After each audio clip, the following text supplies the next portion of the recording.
Hey everyone, welcome to the final video in the How Claude Code Works series. This time, we're covering tips and best practices for working effectively with Claude Code. By the end, you'll know how to write better prompts, when to explore before implementing, and the delegation mindset that gets the best results. Let's get into it. Claude Code is conversational. You don't need perfect prompts. Start with what you want, and if Claude doesn't quite get it right, just follow up with more detail. Think of it like working with a colleague. You start with a rough ask, they try something, you say not quite, the issue is actually in session handling, and they adjust.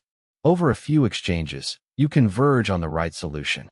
That's how Claude Code is designed to work. That said, the more precise your initial prompt, the fewer corrections you'll need. Compare these two prompts. Fix the checkout bug versus a specific one that tells Claude exactly where the code lives, what the symptom is, and what approach to take. The specific prompt gives Claude a head start. It can skip the investigation phase and jump straight to the fix. Save yourself 3 rounds of back and forth by being upfront about what you know. Claude performs much better when it can check its own work. Include test cases, expected outputs, or validation steps right in your prompt. For example, when you ask Claude to implement a function, tell it the expected inputs and outputs, and ask it to run the tests after. Claude will write the code, run the tests, see if they pass, and fix any issues automatically. Verification turns a one-shot attempt into a self-correcting loop. For complex problems, separate research from coding. Use a 2-phase approach.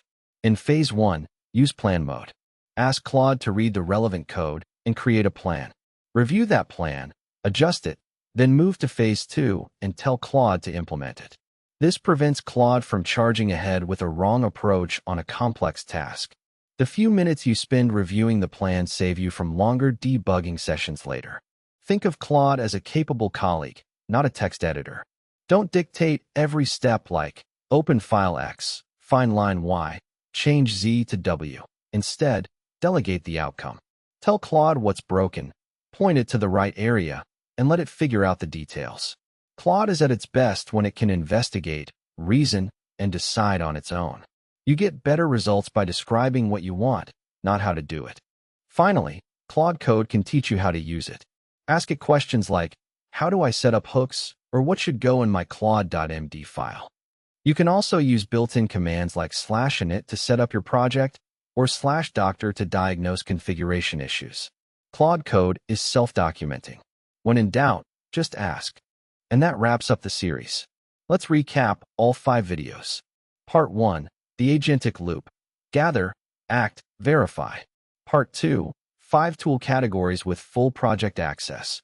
Part 3, independent sessions with context managed automatically. Part 4, checkpoints for safety, permissions for control. And Part 5, conversation, specificity, verification, exploration, and delegation. Go try Claude Code. Start with a small task, build trust, then go big. Like, subscribe, and drop a comment with what you build. Thanks for watching.